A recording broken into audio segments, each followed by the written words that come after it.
అందరికీ నమస్కారాలు. ఈరోజు ఈ కార్యక్రమానికి చేసినటువంటి కేంద్ర మంత్రి భూపతి రాజు శ్రీనివాస్ వర్మ గారు, ఈరోజు మీరు చూస్తే పెద్ద ఎత్తున పెట్టుబడులు పెట్టడానికి జేఎస్డబ్ల్యూ సంస్థ చైర్మన్ సజ్జన్ జిందాల్ గారు ఇక్కడికి వచ్చారు. ఇప్పటికే 10 లక్షల కోట్ల రూపాయలు పెట్టుబడులు పెట్టారు దేశంలో. నేను ఒకటే వారిని కోరాను, రాబోయే రోజుల్లో ఆంధ్రప్రదేశ్ని మీ రెండో నివాసం చేసుకుని పెట్టుబడులు పెట్టమని కోరాను. ఇది ప్రారంభం మాత్రం. పెద్ద ఎత్తున పెట్టుబడులు పెట్టడానికి జిందాల్ గారు సిద్ధంగా ఉన్నారు. గట్టిగా చప్పట్లు కొట్టి స్వాగతం పలకండి. బీజేపీ అధ్యక్షులు మాధవ్ గారు, సహచర మంత్రివర్గ సభ్యులు, స్థానిక శాసనసభ్యులు ఆదినారాయణ రెడ్డి గారు, జిల్లా పార్టీ తెలుగుదేశం పార్టీ అధ్యక్షులు భూపేష్ రెడ్డి గారు, వేదిక పైనున్న పెద్దలందరూ, ఈరోజు సెక్రటరీ యువరాజు గారు, కలెక్టర్ గారు, వేదిక పైనుండే పెద్దలందరికీ నమస్కారాలు.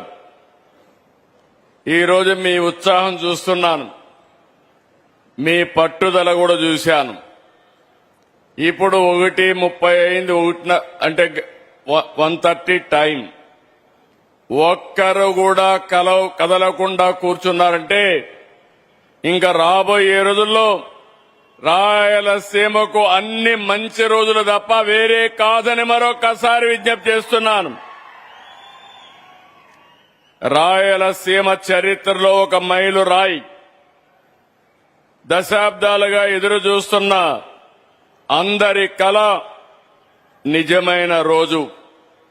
అది జేఎస్డబ్ల్యూ రాయలసీమ స్టీల్ ప్లాంట్. నేను ఆ రోజు హామీ ఇచ్చాను, రాయలసీమ స్టీల్ ప్లాంట్తో ప్లాంట్ పెడతామని చెప్పాం. ఆ మాట నిలబెట్టుకున్న ప్రభుత్వం ఎన్డీఏ ప్రభుత్వం అని ఒక్కసారి మీ అందరికీ విజ్ఞప్తి చేస్తున్నా. రాయలసీమ అంటే తిరుమల వెంకన్న, శ్రీశైలం మల్లన్న, ఒంటిమిట్ట రామన్న, వీటితో పాటు ఇప్పుడు రాయలసీమ అంటే హార్టికల్చర్ అద్భుతాలు, అరుదైన ఖనిజాలు. రాయలసీమ అంటే స్వర్ణగిరి గోల్డ్ ఫీల్డ్. మొన్నే ఇనాగరేట్ చేశాను. ఈ స్వర్ణగిరి గోల్డ్ ఫీల్డ్ తో కేజీఎఫ్ కు దీటుగా హెచ్జీఎఫ్ ఉంటుంది. స్వర్ణయుగం ప్రారంభమైంది ఈ రాయలసీమ నుంచి అని మీ అందరికీ విజ్ఞప్తి చేస్తున్నా. ఇంకో పక్క రాయల్ ఎన్ఫీల్డ్ కేంద్రం. రాయలసీమ అంటే కియా మోటార్లు, హీరో బైకులు, డ్రోన్లు, ఫైటర్ జెట్లు, ఎలక్ట్రానిక్స్, గ్రీన్ ఎనర్జీ. సీమ అంటే ఇకపై కరువు నేల కాదు, సీమ అంటే జల కళ. సీమ అంటే ఎక్కడికక్కడ ఈరోజు మీరు గుర్తుపెట్టుకోవాల్సింది పచ్చదనం, పరిశ్రమలు. నేటి రాయలసీమ స్టీల్ ప్లాంట్ పనుల ప్రారంభంలో సీమ చరిత్రలో నవశకం మొదలైంది. చేసి చూపించే బాధ్యత రాయలసీమ బిడ్డగా నేను తీసుకుంటున్నానని మరొక్కసారి విజ్ఞప్తి చేస్తున్నా. ఇందులో భాగంగానే మీరందరూ గుర్తుపెట్టుకోవాలి, 2024 విధ్వంసమైన రాష్ట్రానికి మళ్లీ ప్రాణం పోయాలని, పూర్వ వైభవం తేవాలని నరేంద్ర మోడీ గారి నాయకత్వంలో నేను, పవన్ కళ్యాణ్ గారు ఇద్దరం కలిసి మీ దగ్గరకు వచ్చాం. ఎప్పుడూ రాని గెలుపు చూపించారు. కడప జిల్లాలో కడప పార్లమెంట్లో 5 సీట్లు గెలిపించిన ఘనత ఈ కడప వాసులకే దక్కిందని చెప్పి కూడా నేను మీకు తెలియజేస్తున్నా.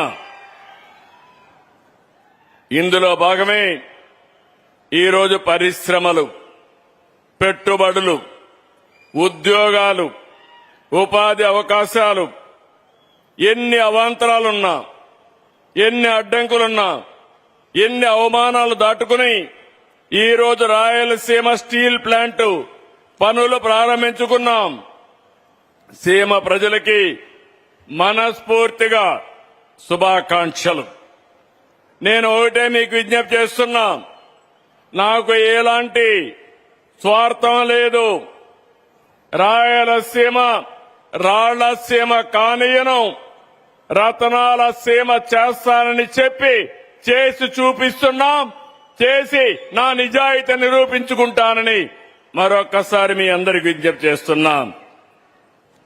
ఈ ప్రాజెక్టు ఒక్కసారి చూస్తే మోసపూరిత శంకుస్థాపనలు 2019 డిసెంబర్లో ఒకసారి, 2023లో రెండోసారి భూమి పూజ. ఏం తమ్ముళ్ళు అడుగుతున్నా, ఒక తట్ట మట్టి తీశారా, లేకపోతే ఒక్క చిన్న బిల్డింగ్ కట్టారా అని అడుగుతున్నా. ఈ రోజు మిమ్మల్ని అందరినీ విజ్ఞప్తి చేస్తున్నాం. అన్ని అడ్డంకులు తొలగించుకొని వచ్చాం. 1100 ఎకరాలు భూమి ఇచ్చాం. 16,350 కోట్లతో ఫేజ్ 1, ఫేజ్ 2 ఉక్కు కర్మాగారానికి నాంది పలికాం. మొదటి దశ 4,500 కోట్లు, రెండో దశ 11,850 కోట్లు. దీనికి కావలసినటువంటి సోలార్ ఎనర్జీకి 20,350 కోట్లు. మొత్తం కలిసి 36,700 కోట్లు ఈ ప్రాజెక్టు తరపున ఖర్చు పెట్టబోతున్నారు. 2 స్టేజెస్ లో 2 మిలియన్ టన్నుల ఉత్పత్తి జరుగుతుంది. ఈ సందర్భంగా మీ అందరికీ ఒకటే విజ్ఞప్తి చేస్తున్నాను. జేఎస్డబ్ల్యూ రాయలసీమ ప్లాంట్ తో ఆంధ్రప్రదేశ్ రాష్ట్రం ఉక్కు రాష్ట్రంగా తయారవుతుంది. విశాఖ ప్రాంతమే కాదు, నా రాయలసీమ కూడా ఉక్కుకు కేంద్రంగా తయారవుతుంది. ఉక్కు రాయలసీమగా తయారవుతుందని మరొక్కసారి విజ్ఞప్తి చేస్తున్నా. ఇంకొక పక్కన 4 దశాబ్దాల క్రితం మొదలైన విశాఖ ఉక్కు మన రాష్ట్రానికి తలమానికంగా ఉంది. ఆంధ్రుల హక్కుని పోరాడాం. కానీ ఈ రోజు మనం చూస్తే అది ఒక ప్రశ్నార్థకంగా తయారయ్యే పరిస్థితి వచ్చింది. 7.3 మిలియన్ టన్నుల సామర్థ్యంతో అది రన్ చేయాలి. సంక్షోభం వచ్చింది. మైక్ సరిగ్గా చూసుకో. సంక్షోభం వచ్చింది. కానీ ప్రధానమంత్రి గారితో మాట్లాడి కేంద్ర సహకారం 11,450 కోట్ల ఆర్థిక సహాయం చేశాం. దీంతో అది లాభాల బాటలో ముందుకు పోయే పరిస్థితి వచ్చింది. ఇంకో పక్క అనకాపల్లి జిల్లాలో నక్కపల్లి 1,35,000 కోట్ల పెట్టుబడితో Arcelor Mittal Nippon steel plant ఒకటి పెట్టారు. ఇది 17.8 మిలియన్ మెట్రిక్ టన్నులు సామర్థ్యంతో పనిచేస్తుంది. ఈరోజు జేఎస్డబ్ల్యూ ఇక్కడ పెట్టింది 2 మిలియన్ మెట్రిక్ టన్స్ పెట్టడానికి ముందుకు వచ్చారు. మొత్తం కూడా ఏదైతే సర్క్యులర్ ఎకానమీలో భాగంగా ఉక్కు వేస్ట్ కూడా తీసుకుని దాన్ని కూడా మెల్ట్ చేసే పరిస్థితిలో వస్తారు. ఈ ప్లాంట్ యొక్క ప్రత్యేకత, భారతదేశంలో మొట్టమొదటిసారిగా గ్రీన్ ఎనర్జీతో గ్రీన్ స్టీల్ ఉత్పత్తి చేసే మొదటి ప్రాజెక్టు మన రాయలసీమలో మన ప్రాంతం రావడం ఇది ఒక గర్వకారణం. ఇంకో పక్క మీరు ఒకసారి చూస్తే ఇక్కడ కావలసిన భూమి ఇచ్చాం. గండికోట జలాశయం నుంచి 15 కిలోమీటర్ల పైప్ లైన్ వేసి 2 టీఎంసీ నీళ్లు ఇస్తున్నాం. జాతీయ రహదారిని 12 కిలోమీటర్లతో కనెక్ట్ చేస్తాం. ముద్దనూరు రైల్వే స్టేషన్ కి 12 కిలోమీటర్ రైల్వే లైన్ వేస్తాం. ఇవన్నీ చేసి ఈ రాయలసీమ చరిత్ర మార్చేట్టుగా ఈ ప్లాంట్ వస్తుందని చెప్పి కూడా నేను మీకు తెలియజేస్తున్నా. ఇప్పుడే సజ్జన్ జిందాల్ గారితోనే మాట్లాడాను. సజ్జన్ జిందాల్ది, you started your plant in Ballari, biggest plant in the country. I have seen your history, all of them. Here, all of you have to understand, Sajjan Jindalji, for the last 42 years is doing business. So far, he is able to invest 10 lakh crores investment in 2 states. That is Maharashtra and Karnataka. Ballari is the biggest steel plant. Steel and stainless steel is number 1 in the country. Pipes and large diameter pipes is number 1 in the country. Flexible packing films is number 1. Power and energy is number 5. Cement is number 5. Ports is number 2. With all these things, I asked him only one thing. Our JSW Rayalaseema Steel will be bigger than Ballari. One day it is going to happen. That is 20 million plant. We are starting only 2 million plant. But we are having iron ore. I am assuring you, from Rayalaseema, we are having iron ore. I am going to give you iron ore. You have to produce steel. Make one of the biggest unit in India. That is the commitment I need from you. ఇది వస్తే మన జీవితాలే మారతాయి. ఇక్కడ అన్ని వస్తువులున్నాయి. రాయలసీమ వాసులు మనం గుర్తుపెట్టుకోవాలి. మనకు మినరల్ వెల్త్ ఉంది, లైమ్ స్టోన్ ఉంది, సిమెంట్ ఉత్పత్తి చేసుకోవచ్చు, ఐరన్ ఓర్ ఉంది. మనం దాన్ని స్టీల్ ఉత్పత్తి చేసుకోవచ్చు. National highways, one of the best connectivity ఉంది. 5 ఎయిర్పోర్ట్లు ఇప్పటికే ఉన్నాయి. భవిష్యత్తులో అవసరమైతే 2-3 ఎయిర్పోర్ట్లు తెచ్చుకుంటాం. ఇంకో పక్క రైల్వే లైన్లు, పోర్టు కూడా కనెక్ట్ చేస్తాం. ఇవన్నీ కనెక్ట్ చేయగలిగితే రామాయంపట్నం పోర్టు మీరు చూస్తే 200 కిలోమీటర్లు ఇక్కడి నుంచి. ఇవి చేయగలిగితే బ్రహ్మాండంగా మన ముందుకు పోయే అవకాశం వస్తుంది. ఇక్కడ నేను ఒక విషయం మీ అందరికి గుర్తు చేస్తున్నా. ఒకసారి చరిత్ర మీరు గుర్తుపెట్టుకోవాలి.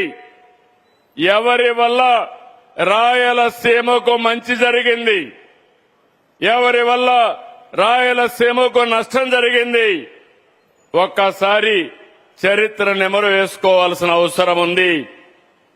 ఎగ్జాక్ట్ గా నేను ముఖ్యమంత్రి అయిన తర్వాత 2010లో అనంతపూర్ జిల్లాలో కియా కంపెనీ తీసుకొచ్చాం.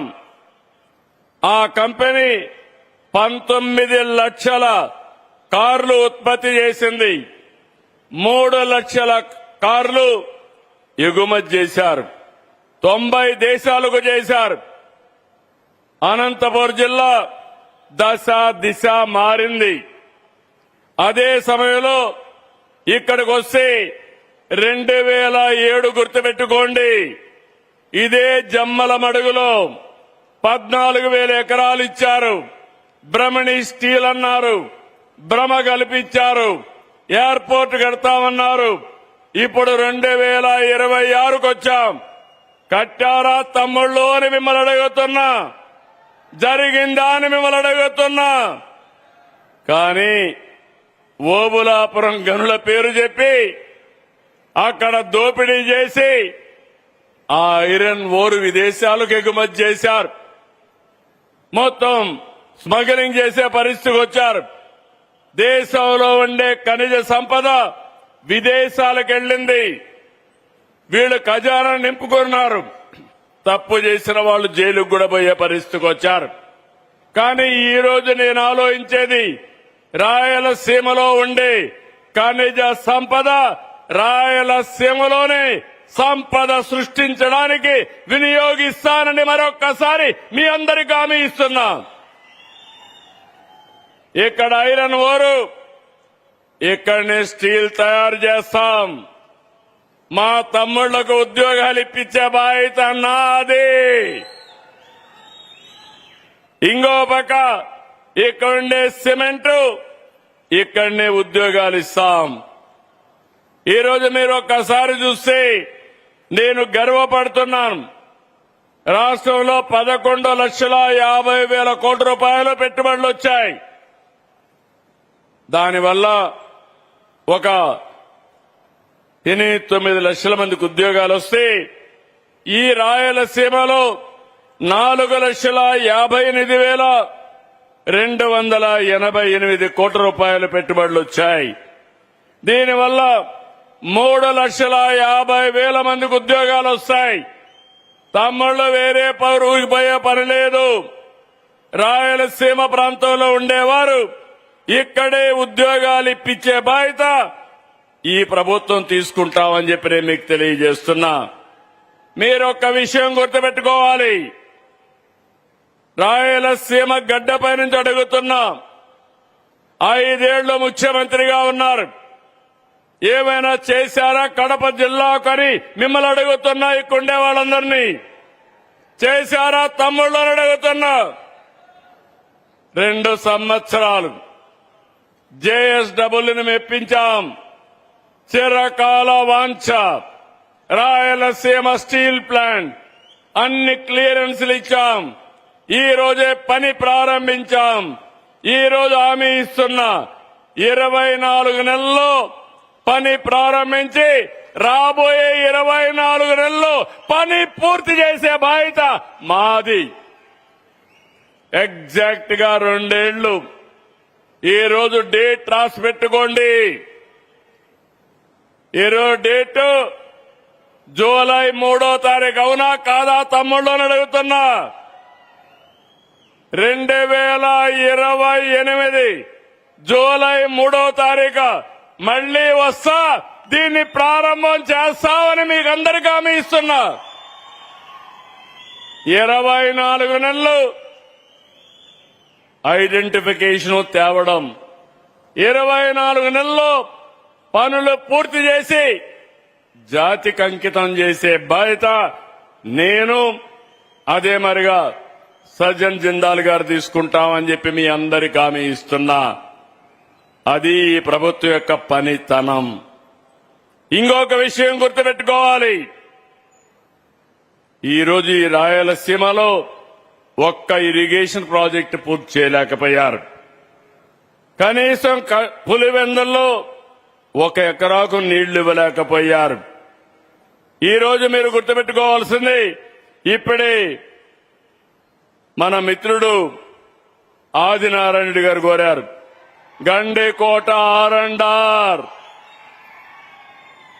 నేను అడుగుతున్నా నాటి ముఖ్యమంత్రిని, ఒకప్పుడు ఆరండార్ నేనే ఇచ్చా, మళ్లీ ఆరండార్ నేనే మీకు ఇచ్చి మీ సమస్య పరిష్కారం చేస్తానని హామీ ఇస్తున్నా.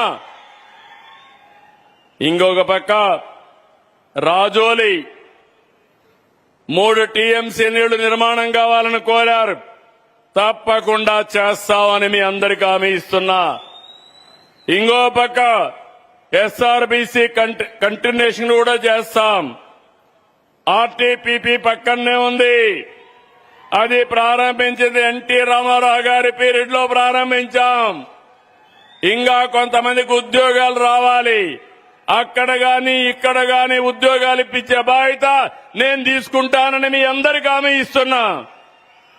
ఇంకొక పక్క పూలే స్కూల్ అడిగారు, అది కూడా క్లియర్ చేస్తాం. ఇక్కడి నుంచి రాబోయే రోజుల్లో రోడ్డు అడిగారు, అవన్నీ ఇస్తాం. ఈ రోజు మీరు గుర్తుపెట్టుకోవాలి, అవుకు టనల్ పూర్తి చేసి కడాన పులివెందలకు కూడా చీనీ తోటల బతికిచ్చాం. పైడిపాలెం చిత్రావతి లిఫ్ట్లు పూర్తి చేసి రైతుల కష్టాలు తీర్చాం. పులివెందల మండలంలో ఎర్రబల్లి చెరువుకు కూడా మేమే నీళ్లు ఇచ్చాం తమ్ముళ్ళు. ఆ విషయం మీరు గుర్తుపెట్టుకోవాలి. రాయలసీమ ముఖ చిత్రం మారుతా ఉంది. పచ్చదనం పరిశ్రమలతో ఈ ప్రాంతం దశ దిశ మారుతుంది. ఒకప్పుడు రాయలసీమ రాళ్ల సీమ, ఈ రోజు సీమ అంటే space technology, aerospace technology, defence, drone, electronics, automobile, renewable energy, food processing, cement, gold mining, ఇలా అనేక రకాల పరిశ్రమలు వస్తాయి. Just now I spoke to Sajjan Jindal ji. I requested him, in Tirupati there is a space city. All his satellites has to be launched from Tirupati. He agreed immediately. We are going to make it one of the best space city in Tirupati. We are having a drone city in Orvakal. Kopparthi, Orvakal, 2 industrial townships we are developing. Now I requested him, make Orvakal drone city as a hub for defense applications and also civilian applications. He is going to do in big way. ఇక్కడికి వచ్చినప్పుడు రాయలసీమ వాసులందరికీ ఒక్క విషయం గుర్తు చేస్తున్నా. నేను ఎప్పుడూ coat చేసేవాడిని. ఇక్కడనే లింగాల మండలం ఉంది. పులివెందల నియోజకవర్గంలో లింగాల మండలం. ఈ లింగాల మండలం చూస్తే 24-25 తలసరి ఆదాయం 7,26,931 రూపాయలు. విశాఖపట్నం తలసరి ఆదాయం కంటే మన లింగాల తలసరి ఆదాయం ఎక్కువ ఉంది. అంటే ఏంటి కారణం? లింగాలలో హార్టికల్చర్ ఉంది. అన్ని పండ్లు పండిస్తారు, కూరగాయలు పండిస్తారు. మైక్రో ఇరిగేషన్ ఇచ్చాం. నేను మైక్రో ఇరిగేషన్ ఇస్తే ఆ మైక్రో ఇరిగేషన్ కి సబ్సిడీ ఇవ్వకుండా అది కూడా తీసేసిన వ్యక్తి ఆ పార్టీ నాయకుడు. ఈ రోజు మళ్ళా రాయలసీమ వాసులందరికీ చెప్తున్నాను, ఆగస్టు 15 లోపల 1,00,000 కోట్లతో ప్రపంచానికి ఒక ఆదర్శంగా ఉండేట్టుగా గ్లోబల్ హార్టికల్చర్ హబ్ కి ఇక్కడే ఫౌండేషన్ వేస్తాం. మదనపల్లిలో 1,00,000 కోట్లు ఖర్చు పెడతాం. 40,000 కోట్ల రూపాయలు ప్రభుత్వం ఖర్చు పెడుతుంది. 60,000 కోట్ల రూపాయలు ప్రైవేటు పెట్టుబడులు వస్తాయి. ఇప్పుడు దేశంలో హార్టికల్చర్ లో నెంబర్ 1 గా ఉన్నాం. భవిష్యత్తులో ప్రపంచానికి నెంబర్ 1 గా రాయలసీమను తయారు చేసే బాధ్యత నేను తీసుకుంటా. లింగాల ఒక మోడల్ మాత్రం. ఇలాంటిదంతా కూడా రాష్ట్రం అంతా రావాలి, రాయలసీమ అంతా కూడా రావాలి. మన ఆదాయం పెరగాలి, మన జీవన ప్రమాణాలు పెరగాలి. దానికి క్లారిటీతో మీ అందరి ముందుకు వస్తామని చెప్పి కూడా నేను మీకు తెలియజేస్తున్నా. రాయలసీమ ఆధ్యాత్మిక కేంద్రం, పర్యాటక కేంద్రంగా కూడా తయారు చేస్తాం. గండికోట ఇక్కడే ఉంది. బ్రహ్మాండమైన టూరిజాన్ని అభివృద్ధి చేసే అవకాశం వస్తుంది.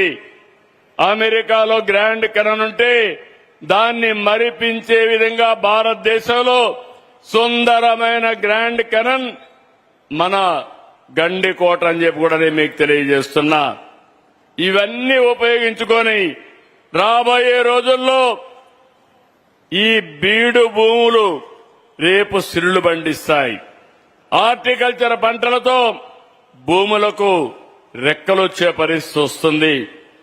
ఈ రోజు మన పల్లెలే రేపు సంపదకు సృష్టి అవుతాయని చెప్పి కూడా నేను మీకు తెలియజేస్తున్నా. ఇక్కడ ఉండే వాళ్ళందరూ గుర్తుపెట్టుకోవాలి, సీమలో ఫ్యాక్షన్ పోయింది. మీ అందరికీ జ్ఞాపకం ఉంటుంది. 95లో ముఖ్యమంత్రి అవుతానే నేను ఒకటే ఆలోచించాను, ముఠాలు పోవాలి, ఫ్యాక్షన్లు పోవాలి. నా రాయలసీమలో పారవలసింది రక్తం కాదు, నీళ్లు పారాలని, సంపద సృష్టించాలని నిర్ణయం చేసి ముందుకు పోయాం. ఈరోజు ఫ్యాక్షన్స్ లేవు, కానీ నేరాలు చేసే రాజకీయ నాయకులున్నారు. నేను అందుకే అన్నాను, ఇప్పుడే ఆదినారాయణ రెడ్డి గారు చాలా బాధపడ్డారు. బాధపడి నా మీద కేసు పెట్టారన్నాడు. ఆదినారాయణ రెడ్డి గారు మీరు బాధపడక్కర్లేదు, నేనే ముఖ్యమంత్రి. అప్పుడు నేను ముఖ్యమంత్రిగా ఉంటే బాబాయిని గొడ్డలతో లేపేసి నెక్స్ట్ డే నారాసుర రక్త చరిత్రను నా చేతిలో కత్తి పెట్టి నన్ను దోషిగా చేసి రాజకీయ లబ్ధి పొందారు. అవునా కాదా అని మిమ్మల్ని అడుగుతున్నా.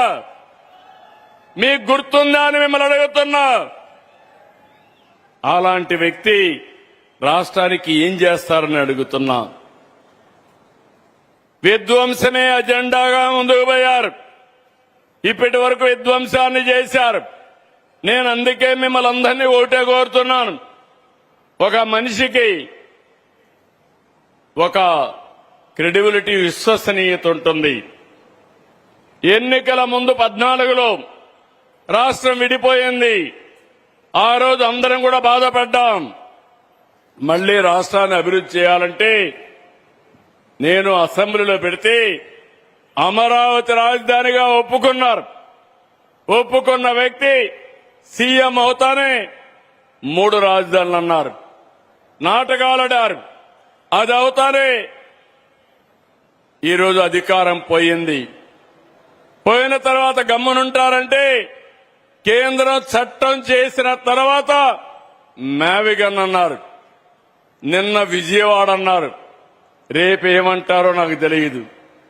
మతి స్థిమితం లేని వ్యక్తులతో రాజకీయం చేయడం నా చరిత్రలో ఎప్పుడూ నేను చూడలేదు. నేను చేసేది విశ్వసనీయమైన రాజకీయం.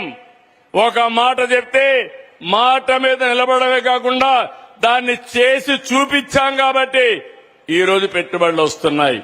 నేను అడుగుతున్నా ఈ మొత్తం మిమ్మల్ని అందరినీ, మన రాజధాని అమరావతి అవునా కాదా అని మిమ్మల్ని అడుగుతున్నా. గట్టిగా చెప్పండి.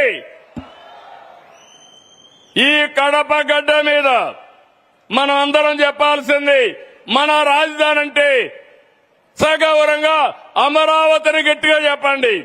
మన రాజధాని, మన రాజధాని, మన రాజధాని. తమ్ముళ్ళు, దేంతైనా ఆడుకోవచ్చు, కానీ ఇలాంటి రాష్ట్రం యొక్క ఆత్మాభిమానంతో ఆడుకోవడానికి వీలు లేదు. ఈ విషయం మీరు గుర్తుపెట్టుకోవాలి. ఒకప్పుడు మనం చాలా బాధపడ్డాం. 5 ఏళ్లు కర్ణాటక నుంచి పోయి అడిగితే మీ రాజధాని ఏదంటే గర్వంగా బెంగళూరు అని చెప్పుకున్నారు. తెలంగాణ నుంచి ఎక్కడన్నా పోతే ఏది మీ రాజధాని అంటే నేను అభివృద్ధి చేసిన హైదరాబాద్ మా రాజధాని వాళ్ళు బాగా చెప్పుకున్నారు. తమిళనాడు నుంచి ఎక్కడన్నా పోతే చెన్నై అని చెప్పుకునే పరిస్థితికి వచ్చారు. కానీ దురదృష్టం, 3 రాజధానులు 3 ముక్కలాటాడి మనం నష్టపోయే పరిస్థితికి వచ్చాం. ఈ రోజు మిమ్మల్ని అందరికీ ఒకటే విజ్ఞప్తి చేస్తున్నా, మీరందరూ గర్వపడేట్టుగా రాయలసీమను అభివృద్ధి చేస్తా. మీరందరూ కూడా గర్వంగా చెప్పుకునే విధంగా మీ రాజధాని ఏదంటే కాలరెత్తుకుని అమరావతిని చెప్పే విధంగా చేసే బాధ్యత ఎన్డీఏ ప్రభుత్వానిదని మరొక్కసారి హామీ ఇస్తున్నాం. అంతేకాకుండా ఈ రోజు ఇంకొక విషయం కూడా మీ అందరికీ అర్థం కావాలి. రాజకీయాలు ప్రజల కోసం చేసేటివి. హింసతో రాజకీయాలు జరగవు. నేరాలతో రాజకీయాలు చేయడం కరెక్ట్ కాదు. నేను తీవ్రవాదులతో పోరాడాను. నా కోసరం కాదు, సమాజం కోసరం. కడాన 23 క్లేమోర్ మైన్స్ నా మీద బ్లాస్ట్ చేశారు. నేను ఆ రోజు కూడా భయపడలేదు.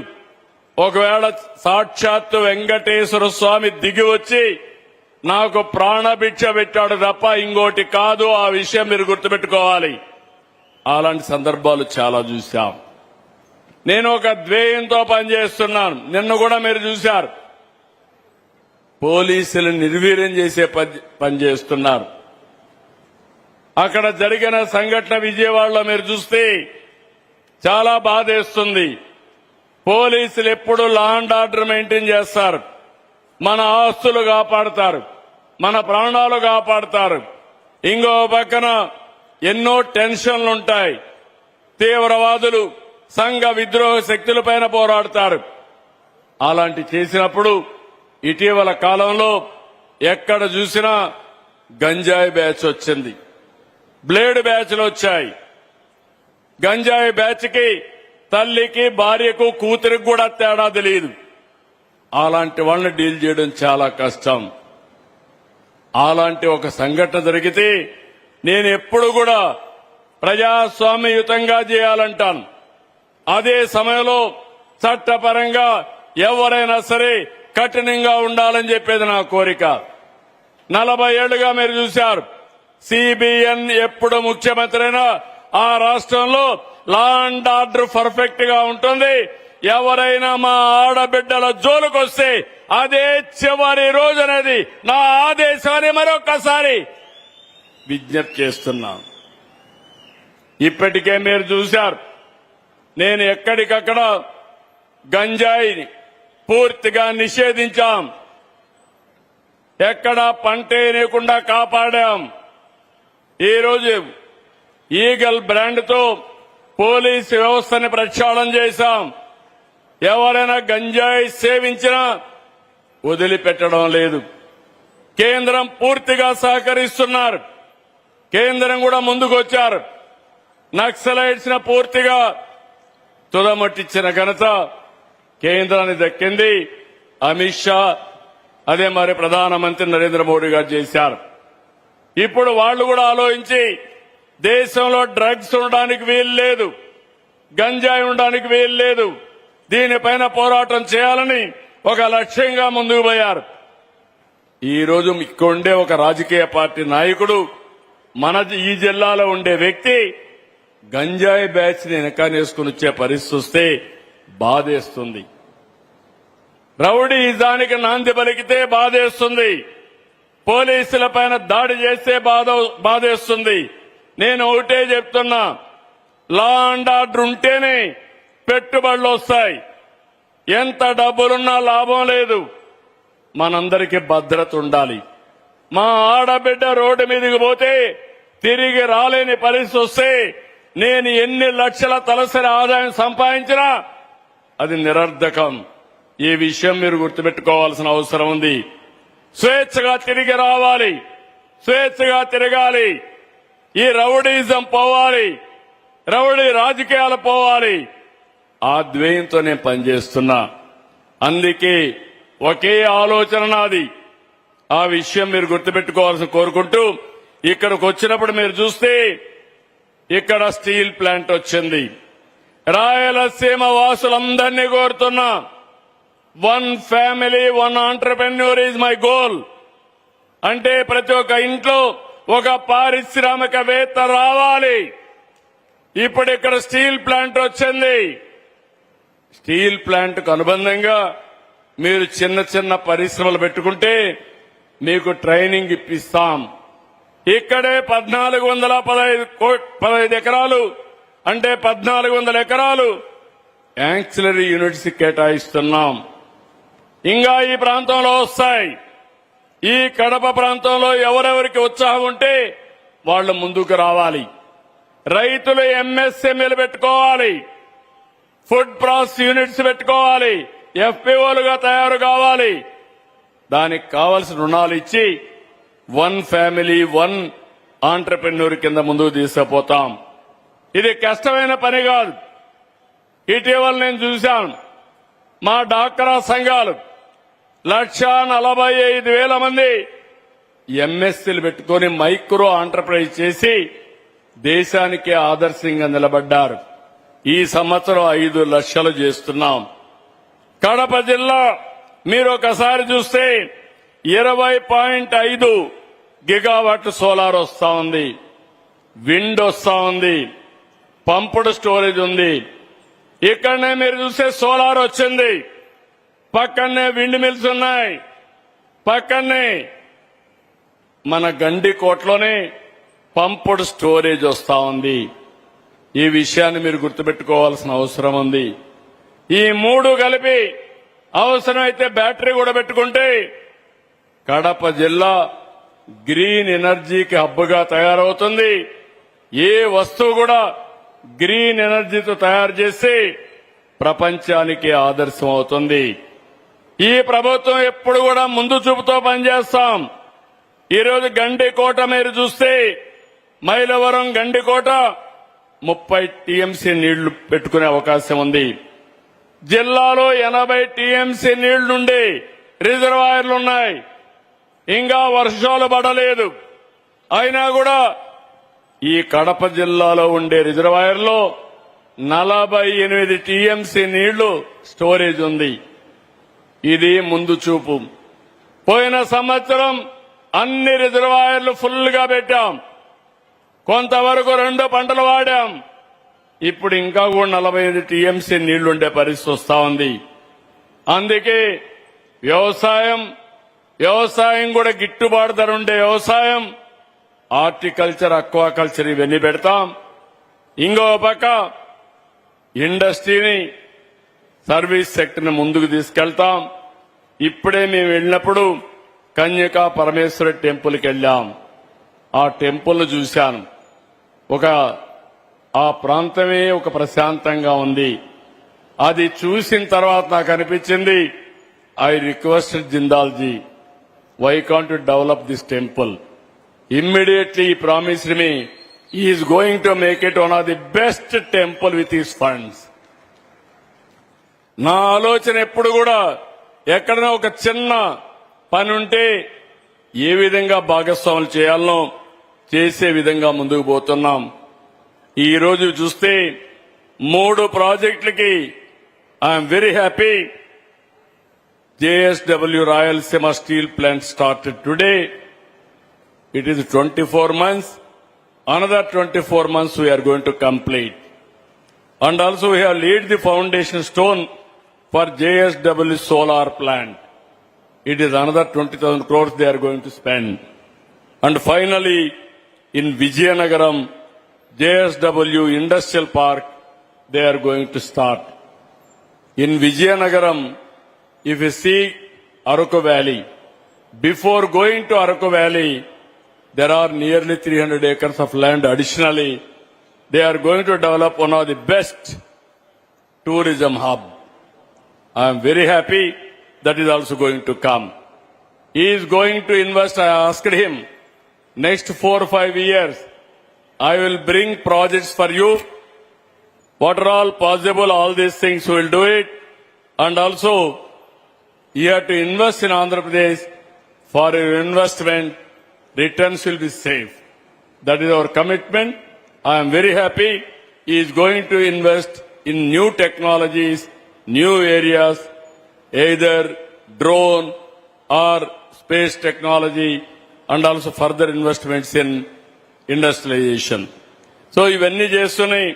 ఈ రోజు ఇంకొక పక్క అలగనూరు కూడా ఒకటి అడిగారు. అది కూడా ఎప్పటి నుంచో పెండింగ్ ఉంది. అన్ని చేయడానికి సిద్ధంగా ఉన్నామని చెప్పి మరొకసారి తెలియజేసుకుంటూ, ఈ రోజు ఒక హిస్టారికల్ డే, హిస్టారికల్ ప్రారంభం జరిగింది. అదే రాయలసీమ స్టీల్ ప్లాంట్. ఈ ప్లాంట్ తో రాయలసీమ అభివృద్ధి, రాయలసీమ ఇండస్ట్రియలైజేషన్ అన్స్టాపబుల్ అని చెప్పి మరొకసారి తెలియజేసుకుంటూ, ఎవరొచ్చినా ఆగదు, ఈ నా రాయలసీమని రతనాల సీమగా తయారు చేసే వరకు, one of the best industrial hub గా తయారు చేసే వరకు ముందుకు పోతామని చెప్పి తెలియజేసుకుంటూ, మీరందరూ నిండు మనసుతో ఆశీర్వదించాల్సిందిగా మరొక్కసారి కోరుకుంటూ అందరికీ నమస్కారాలు. జై హింద్. భారత్ మాతాకి, భారత్ మాతాకి, తెలుగు తల్లికి, తెలుగు తల్లికి జై హింద్.